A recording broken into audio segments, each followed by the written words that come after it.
बार देते हैं, कहते सुकून मिलेगा, चाहे वो कोई और धर्म हो। लेकिन हिंदू धर्म में हम अग्नि का प्रवाहन करते हैं, अग्नि को देते हैं और कहते हैं कि आत्मा चलायमान है, गतिमान है, एक शरीर को छोड़ती है दूसरे शरीर में प्रविष्ट करती है। इसलिए ये गतिमान जो आत्मा है उसको मोक्ष की प्राप्ति हो, हम अपने पूर्वजों को, अपने पितरों को श्राद्ध कर्म करते हैं। जब ईश्वर स्वयं मानव का शरीर धारण करने के बाद अपने पूर्वजों का श्राद्ध कर्म करते हैं, तो भगवान जगन्नाथ की इस जगन्नाथपुरी में ये अनुपम दृश्य देखने का जिनको सौभाग्य मिलता है, साक्षात वो सभी लोगों का भ्रमण बैठे बैठे कर लेते हैं। मैं बहुत आभार व्यक्त करता हूं कि आपने यहां पर मुझे आने का आमंत्रण दिया। भारत का जो दर्शन है, जो भारत की संस्कृति है, सनातन संस्कृति है, वो दर्शन है, और जो बाकी संस्कृति, पाश्चात्य संस्कृति है, वो प्रदर्शन है। हमारे वहां कहते हैं जो जन्मा है वो कमाएगा, जो कमाएगा वो खिलाएगा। सर्वे भवन्तु सुखिनः, सबके सुख में मेरा सुख है। जो इस बात की कल्पना करता है वो समझो कि भगवान की साक्षात जगन्नाथ बाबा का दर्शन कर लेता है। इसलिए मैं आप सबको कहूंगा कि सर्वे भवन्तु सुखिनः, सबके सुख में मेरा सुख हो। हमारा जन्म अपने लिए नहीं, हमारा जन्म तो पूरी समाज के लिए हुआ है।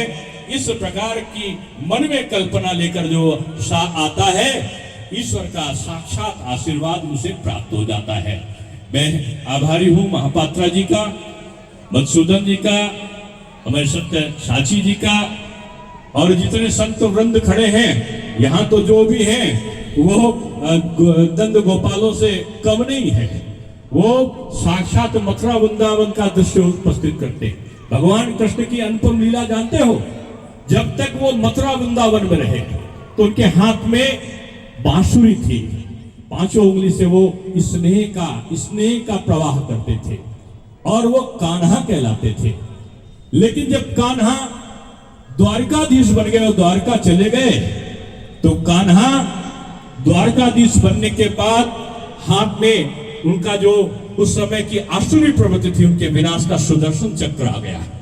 जो बांसुरी से, मुरलिया से जिनका स्नेह का प्रवाह होता था, पीपल के पत्ते से लेकर, पेड़ के पत्ते से लेकर, गाय से लेकर सारे लोग मस्त हो जाते थे।